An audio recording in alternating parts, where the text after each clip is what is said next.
नमस्कार दोस्तों, आज है 19 अक्टूबर। आइए देखते हैं आज की ताज़ा खबरों को। उससे पहले आप कमेंट करके जरूर बताइएगा कि आप वीडियो कहां से देख रहे हैं और चैनल को सब्सक्राइब जरूर कीजिएगा। दोस्तों, आज 19 अक्टूबर 2025 है और आज छोटी दिवाली यानी नरक चतुर्थी का दिन है। इस दिन को खास इसलिए माना जाता है क्योंकि बुराई पर अच्छाई की जीत का प्रतीक है। दोस्तों, आज सुबह जल्दी उठकर स्नान करना बहुत शुभ माना जाता है। खासकर सूर्योदय से पहले घर की साफ सफाई और सजावट करना भी जरूरी है ताकि माता लक्ष्मी का आशीर्वाद आपके घर में आए। दोस्तों, आज दीपक जलाना और घर के मुख्य द्वार पर रंगोली बनाना बहुत फायदेमंद होता है। इस दिन हनुमान जी की पूजा भी खास होती है और यमराज के लिए दीपदान करना शुभ माना जाता है। साथ ही पुलिस और प्रशासन ने सुरक्षा के खास इंतजाम किए हैं ताकि दिवाली के दिन कोई परेशानी न हो और लोग सुरक्षित तरीके से त्योहार मना सके। स्वास्थ्य विभाग ने पटाखे और ध्वनि प्रदूषण के बारे में बड़ी चेतावनी दी है, इसलिए दोस्तों पटाखे फोड़ते समय सावधानी रखें। याद रखिए दोस्तों, आज का दिन सिर्फ सजावट और रोशनी का नहीं बल्कि अपने अंदर के नकारात्मक को दूर करने का, खुशियाँ और सकारात्मक को फैलाने का भी दिन है। दोस्तों, अपने परिवार और दोस्तों के साथ समय बिताएं, मिठाइयाँ बांटें और पूरी श्रद्धा के साथ इस छोटी दिवाली का आनंद उठाएं। इस दिन की खास बात यह है कि अच्छाई की जीत हमेशा होती है और आप भी अपने घर और जीवन में अच्छे बदलाव ला सकते हैं। उत्तर प्रदेश के मुख्यमंत्री योगी आदित्य ने किया बड़ा ऐलान। इस शुक्रवार को राज्य के करीब 5 लाख पिछड़ी जाति के छात्रों को छात्रवृत्ति दी जाएगी। इसके लिए सरकार 126 करोड़ रुपए की राशि सीधी उनके बैंक अकाउंट खाते में भेजेगी। इस योजना का मकसद है कि जिन बच्चों के परिवार की आर्थिक स्थिति ठीक नहीं है उन्हें पढ़ाई में मदद मिल सके। इस पैसे से वे अपनी स्कूल की फीस, किताब और जरूरी सामान खरीद पाएंगे। सरकार चाहती है कि कोई भी बच्चा पैसे की वजह से अपनी पढ़ाई न छोड़े। यह कदम पिछड़ी जातियों के छात्रों को आगे बढ़ाने के लिए और उनके जीवन को और बेहतर बनाने के लिए यह प्रयास किया गया है।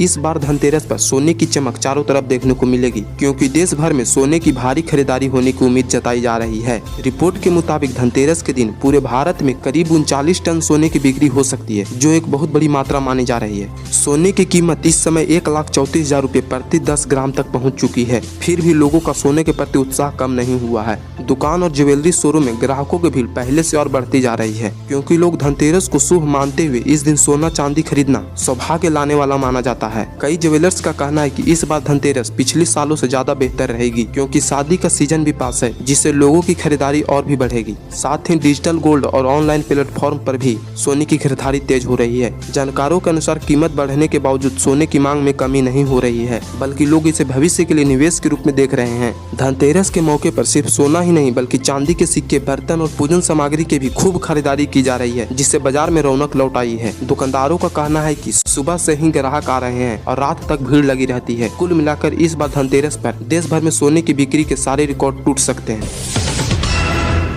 जम्मू कश्मीर के उपराज्यपाल मनोज सिन्हा इस समय रूस गए हैं। उनका मकसद वहां के भगवान बुद्ध के पवित्र अवशेषों को भारत लाना है। बताया जा रहा है कि ये अवशेष बहुत पुराने हैं और धार्मिक रूप से बेहद खास है। मनोज सिन्हा चाहते हैं कि इन्हें भारत लाकर लोगों को भगवान बुद्ध के दर्शन करने का मौका मिले। जब ये अवशेष भारत लाए जाएंगे तो इन्हें देश की अलग अलग जगहों पर प्रदर्शित किया जाएगा ताकि लोग भगवान बुद्ध की शिक्षाओं और करीब से जान सके। यह फैसला भारत और रूस के रिश्ते को और भी मजबूत करेगा और हमारे देश की पुरानी संस्कृति और विरासत को दुनिया के सामने लाने में मदद करेगा।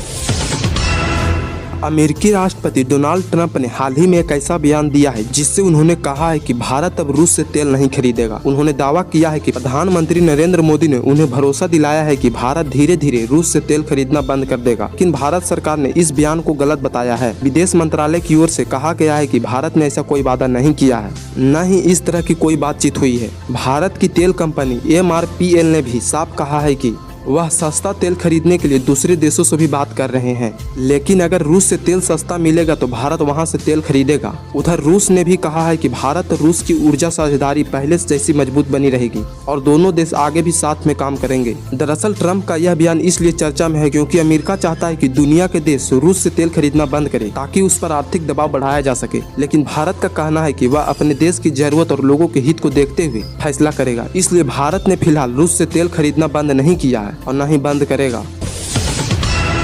बेल्जियम की अदालत ने भगोड़े हीरा व्यापारी मेहुल चोकसी को भारत भेजने की मंजूरी दे दी है। यह फैसला 13,000 करोड़ रुपए के पंजाब नेशनल बैंक घोटाले से जुड़ा है। अदालत ने उनकी गिरफ्तारी को वैध माना और भारत के प्रत्यार्पण के अनुरोध को स्वीकार किया है। चोकसी अब इस आदेश के खिलाफ बेल्जियम की उच्च अदालत में अपील कर सकते हैं। अगर वह अपील नहीं करेंगे या अपील खारिज हो जाती है तो उन्हें भारत भेजा जाएगा। चोकसी और उनके भतीजे नीरव मोदी पर आरोप है कि उन्होंने PNB से बिना सुरक्षा के विदेशी कर्ज लेने के लिए फर्जी दस्तावेज बनाए। यह यह घोटाला 2018 में सामने आया था। इसके बाद चोकसी भारत छोड़कर एंगोटिया और बारबुंडा चले गए थे। भारत सरकार ने उनकी गिरफ्तारी और प्रत्यार्पण के लिए कई कोशिशें की, जिनमें से इस साल अप्रैल में बेल्जियम में उनकी गिरफ्तारी भी शामिल है। अगर चोकसी भारत लाए जाते हैं तो उन्हें धोखाधड़ी, अपराधी साजिश, भ्रष्टाचार का मामला सामना करना पड़ सकता है। यह फैसला भारत के वित्तीय धोखाधड़ी से निपटने की कोशिश और अंतर्राष्ट्रीय सहयोग में एक बड़ी सफलता मानी जा रही है। दिवाली के त्योहार से पहले दिल्ली की सड़कों पर भारी भीड़ और जाम में भर गई है। त्योहारों की खरीदारी और घर लौटने के कारण सड़कें घंटों जाम में फंसी रही। कुछ जगहों पर एम्बुलेंस भी जाम में फंसी रही, जिससे स्वास्थ्य सेवाओं पर असर पड़ा है। इस स्थिति को देखते हुए दिल्ली के ट्रैफिक पुलिस ने अतिरिक्त इंतजाम किए हैं। अतिरिक्त पुलिस आयुक्त दिनेश के गुप्ता ने बताया है कि पुलिस कर्मियों की छुट्टी रद्द कर दी गई है और उन्हें भीड़ वाले इलाके में तैनात किया गया है। गश्त के लिए बाइक पर तैनात अधिकारियों भी सक्रिय है। इसके अलावा लाजपत नगर, सरोजनी नगर और कैनोट प्लेस जैसी बाजारों में पार्किंग की व्यवस्था, एरिया विशेष ट्रैफिक प्लान लागू किए गए हैं। पुलिस ने लोगों से अपील की है कि वे यात्रा की योजना पहले से बनाएं, भीड़ वाले समय में यात्रा करने से बचें, ट्रैफिक पुलिस के निर्देशों का पालन करें। पाकिस्तान ने 17 अक्टूबर को अफगानिस्तान के पंकीका प्रांत में हवाई हमले किए और संघर्ष विराम का उल्लंघन किया। इन हमलों में 6 लोग मारे गए हैं, जिनमें 2 बच्चे भी शामिल हैं और 7 लोग घायल हुए हैं। अफगानिस्तान के अरगुन और बरमान जिले के रिहायशी इलाकों को निशाना बनाया गया है, जिससे आम लोगों में डर फैल गया है। तालिबान ने इस हमले को गंभीर उल्लंघन बताया है। पाकिस्तान से जवाबी कार्रवाई की चेतावनी दी है। इससे पहले दोनों देशों ने दोहा में शांति वार्ता के लिए संघर्ष विराम बढ़ाने पर सहमति जताई थी। पाकिस्तान के इस हमले ने शांति की कोशिशों की चुनौती दी है। इस घटना के कारण क्षेत्र में तनाव बढ़ने की संभावना है। अंतर्राष्ट्रीय समुदाय ने दोनों देशों में शांति बनाए रखने की अपील की है। भारतीय मूल के पूर्व ब्रिटिश प्रधानमंत्री ऋषि सुनक ने हाल ही में कहा है कि भारत ने स्टार्टअप के मामले में ब्रिटेन को पीछे छोड़ दिया है। उन्होंने बताया है कि भारत में अरबों डॉलर के स्टार्टअप्स खुल रहे हैं, जो नए व्यवसाय और रोजगार को बढ़ावा दे रहे हैं। सुनक ने इस सफलता का श्रेय प्रधानमंत्री नरेंद्र मोदी को दिया और कहा है कि उनके नेतृत्व में भारत के युवा देश के भविष्य को आकार दे रहे हैं। उन्होंने यह भी कहा है कि अब वैश्विक व्यापार में बदलाव आ रहे हैं और देश घरेलू क्षमता और लचीलापन बढ़ाने पर ध्यान दे रहे हैं। सुनक ने बताया है कि आत्मनिर्भरता के साथ दूसरे देशों के साथ सहयोग ही संतुलन का रास्ता है। इस मामले में दुनिया को भारत से सीखने को मिलेगा। उसका बयान भारत में बढ़ती आत्मनिर्भरता को दर्शाता है। बिहार विधानसभा चुनाव 2025 के लिए झारखंड पुलिस को सुरक्षा के लिए बिहार में तैनात किया गया है। चुनावों की तैयारियां के तहत बिहार में सभी आवश्यक इंतजाम किए जा रहे हैं ताकि मतदान शांतिपूर्ण ढंग से हो सके। झारखंड पुलिस को विशेष रूप से संवेदनशील इलाकों में तैनात किया गया है ताकि मतदाता और चुनाव कर्मचारियों की सुरक्षा सुनिश्चित की जा सके। चुनाव आयोग ने सभी संबंधित अधिकारियों को सतर्क रहने और किसी भी आपात स्थिति में तुरंत कार्रवाई करने के निर्देश दिए हैं। इस बार सुरक्षा तैयारियों में अलग अलग जिलों में पुलिस पार्टी और मोबाइल टीमों की तैनात किया गया है ताकि किसी भी तरह की अप्रिय घटना से बचा जा सके और मतदान प्रक्रिया सुचारू रूप से पूरी हो।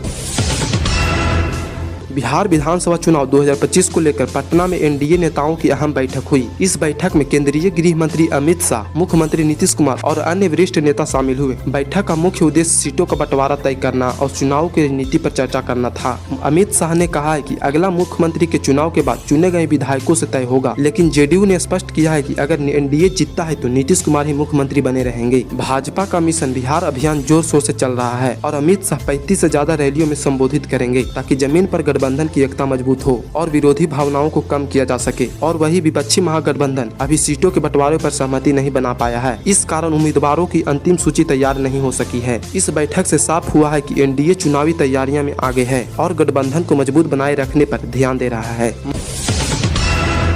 मध्य प्रदेश के छतरपुर जिले में लवकुश नगर में गुरुवार को दोपहर एक गंभीर सड़क हादसा हुआ। राज्य मंत्री दिलीप अहिरवार के काफिले की एक गाड़ी ने ई रिक्शा को टक्कर मार दी, जिससे उसमें सवार 7 लोग घायल हो गए। घायलों में 60 वर्षीय बुजुर्ग साहब सिंह की हालत गंभीर है और उनके दोनों पैर टूट गए हैं। उन्हें ग्वालियर रेफर किया गया है, जहाँ संभावना है कि एक पैर काटना पड़े। यह हादसा बसंतपुर तिराहे के पास हुआ जब मंत्री किसी कार्यक्रम में जा रहे थे। उनके काफिले के पीछे चल रही गाड़ी ई रिक्शा को टक्कर मार बैठी। पुलिस ने मामले की जाँच शुरू कर दी है और स्थानीय प्रशासन घायलों को अस्पताल में भर्ती कराकर उनका इलाज करवा रहा है। हादसे की वजह और जिम्मेदार व्यक्ति की पहचान की जा रही है। तो दोस्तों, यही था आज का वीडियो। उम्मीद करता हूँ आपको वीडियो पसंद आया होगा। अगर आपको वीडियो अच्छा लगा होगा तो कमेंट में जरूर बताइएगा और कौन सा खबर आपको सबसे ज्यादा पसंद आया होगा ये भी कमेंट करके जरूर बताइएगा।